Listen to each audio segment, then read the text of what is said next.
Cabinet की मंजूरी मिल चुकी है। वन नेशन वन इलेक्शन प्रस्ताव को मंजूरी मिली है। बड़ी जानकारी आपको दे रहे हैं। मोदी कैबिनेट की बैठक में ये बड़ा फैसला लिया है। दिल्ली से बड़ी खबर, शीतकालीन सत्र में बिल लेकर अभी सरकार आएगी। एक देश एक चुनाव प्रस्ताव को कैबिनेट की मंजूरी मिली है। तो इस वक्त की बड़ी जानकारी आपको दे रहे हैं। वन नेशन वन इलेक्शन के प्रस्ताव को मिली है मंजूरी और बीजेपी काफी समय से इसको लेकर भी कहती हुई आ रही थी कि वन नेशन वन इलेक्शन को लेकर बात कही जा रही थी, लेकिन अब इस प्रस्ताव को मंजूरी मिल चुकी है। तो बड़ी जानकारी दे रहे हैं। इस वक्त की बड़ी खबर, शीतकालीन सत्र में बिल लेकर अब आएगी सरकार। दिल्ली से बड़ी खबर, बता दें कि रामनाथ कोविंद की अध्यक्षता में इसको लेकर आया गया था और अब जाके कैबिनेट की मंजूरी मिली है। तो वन नेशन वन इलेक्शन प्रस्ताव को मंजूरी मिल चुकी है। इस वक्त की बड़ी जानकारी दे रहे हैं विशेष संवाददाता लाल सिंह फौजदार जुड़ गई है फोन लाइन पर। लाल सिंह, बड़ी खबर, बड़ी जानकारी कि वन नेशन वन इलेक्शन को कैबिनेट की मंजूरी मिल चुकी है, जानकारी दीजिए। हाँ देखिए सर, बिल्कुल हिंदुस्तान के अगर हम सियासी इतिहास की बात करें तो आज की सबसे बड़ी खबर है एक देश एक चुनाव, जिसको लेकर मोदी लगातार 2014 से इस बात का कहीं ना कहीं जिक्र कर रहे थे और बीजेपी पार्टी इस एजेंडे को लेकर चल रही थी कि देश में एक चुनाव होना चाहिए। लगातार देश में कहीं ना कहीं चुनाव होते हैं, तो इससे बचने का तरीका यही हो सकता है कि एक बार में ही पूरा चुनाव हो जाए, तो पूरा जो खर्च है, जो मानव श्रम लगता है, वो नहीं लगेगा। इसको लेकर रामनाथ कोविंद की पहले कमेटी बनाई गई ऋचा। उस कमेटी ने पूरा रिसर्च किया, अध्ययन किया, हर स्टेट में उसने दौरा किया और एक पूरा फीडबैक लेने के बाद कि किस तरह ये इलेक्शन कराए जा सकते हैं, क्या क्या बाधाएं आएंगी, उनको कैसे दूर किया जा सकता है, इन तमाम मुद्दों पर जब एक निष्कर्ष निकला, इसके बाद जब रामनाथ कोविंद ने की कमेटी ने रिपोर्ट सरकार को सौंपी, तो आज मोदी कैबिनेट में उस पर फैसला लग गया। यानी कि आने वाले शीतकालीन सत्र में इस पर मोहर लग जाएगी कि जो चुनाव होगा, यानी कि ऋचा जो अगला नेक्स्ट चुनाव होगा वो वन इलेक्शन वन नेशन की थीम पर होगा। अब उसमें ये अलग बात है कि कई बार आप क्या लोकसभा के 7 राज्यों का चुनाव कराएंगे या कुछ राज्यों के चुनाव बहुत पहले आगे होते हैं, उनके लिए क्या एक मॉनिटरिंग आपकी रहेगी, किस तरह का क्या एजेंडा आप बनाते हैं या किस तरह की रणनीति आप बनाते हैं, क्योंकि कई चुनावों का आपने देखा होगा कि बहुत पहले हो जाते हैं, बहुत बाद में होते हैं। और दूसरा एक बात और, चूंकि इसमें जो सबसे बड़ी बाधा ऋचा आती है वो आती है उपचुनावों की। अब चूंकि उपचुनाव अगर हो गए तो उनका पूरा एक शेड्यूल बिगड़ जाता है। अगर मान लो 2 साल बाद कहीं उपचुनाव हो जाते हैं तो उनका समय फिर और 5 साल के लिए बढ़ गया। तो ऐसे में उसके लिए क्या गली निकालेंगे, क्या रास्ता निकालेंगे, इस पर पूरी एक रिपोर्ट, विस्तृत रिपोर्ट रामनाथ कोविंद ने बनाकर दी है।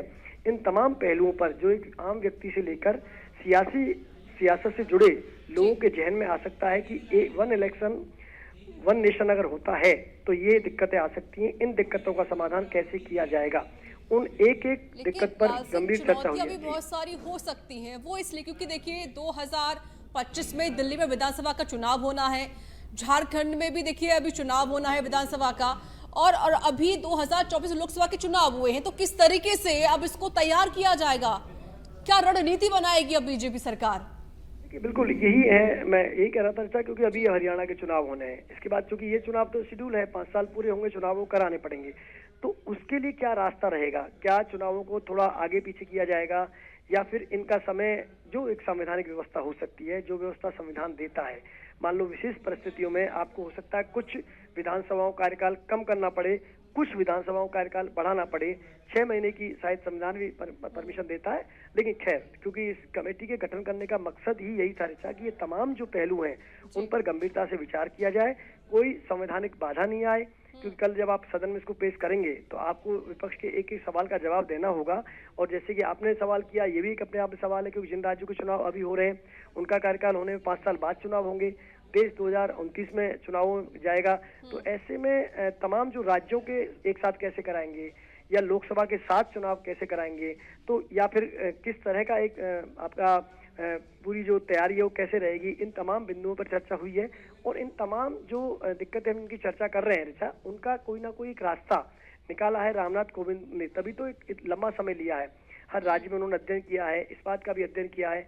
अच्छा, चूंकि दरअसल होता क्या है कि भारत एक ऐसा देश है ऋचा जहाँ हर दिन कहीं ना कोई चुनाव होता है। आप देखिए, मैं लोकसभा की बात नहीं कर रहा, विधानसभा, राष्ट्र, आप देखिए हर दिन कोई ना कोई चुनाव हिंदुस्तान में होता है, लगातार पूरे 365 दिन चुनाव होते हैं। तो ऐसे में बड़ी दिक्कत ये आती है कि जो योजनाएं लागू होती हैं या जिनको समय पे लागू हो जाना चाहिए, अगर उपचुनाव आ गए तो आप पूरी तरह प्रभावित हो जाते हैं।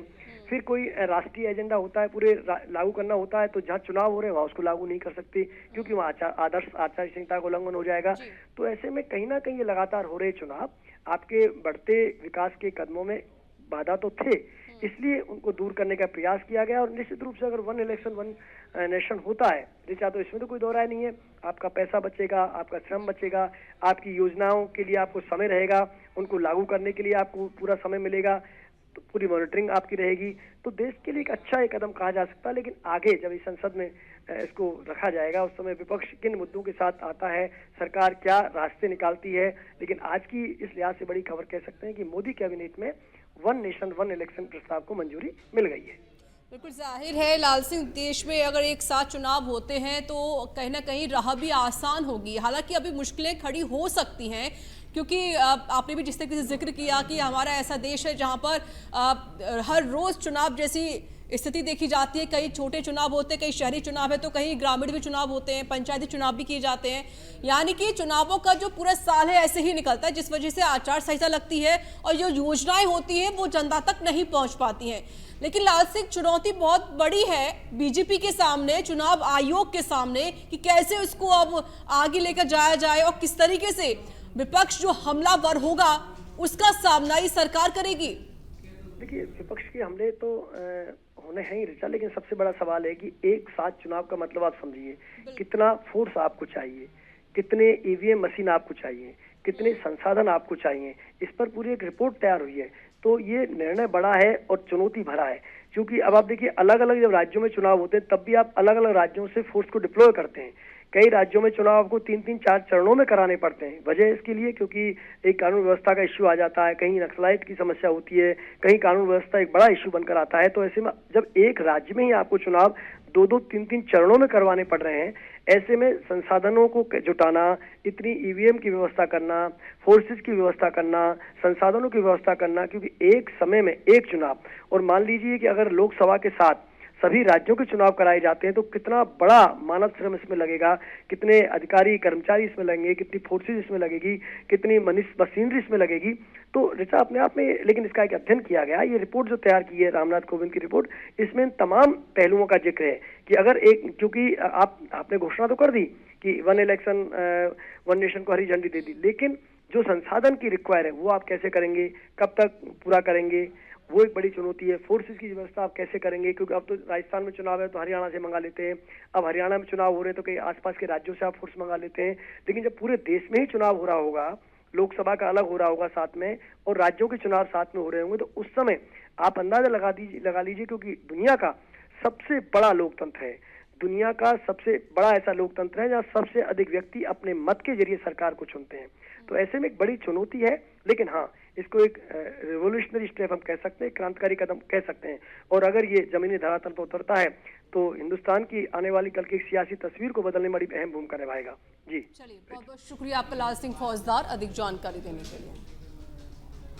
तो इस वक्त की बड़ी खबर, बड़ी जानकारी हम आपको दे रहे हैं। वन नेशन वन इलेक्शन प्रस्ताव को मंजूरी मिल चुकी है। शीतकालीन सत्र में बिल लेकर सरकार आएगी। जब शीतकालीन सत्र शुरू होगा, एक देश एक चुनाव प्रस्ताव को कैबिनेट की मंजूरी मिल गई। लेकिन चुनौती बहुत ज्यादा सामने आने वाली है।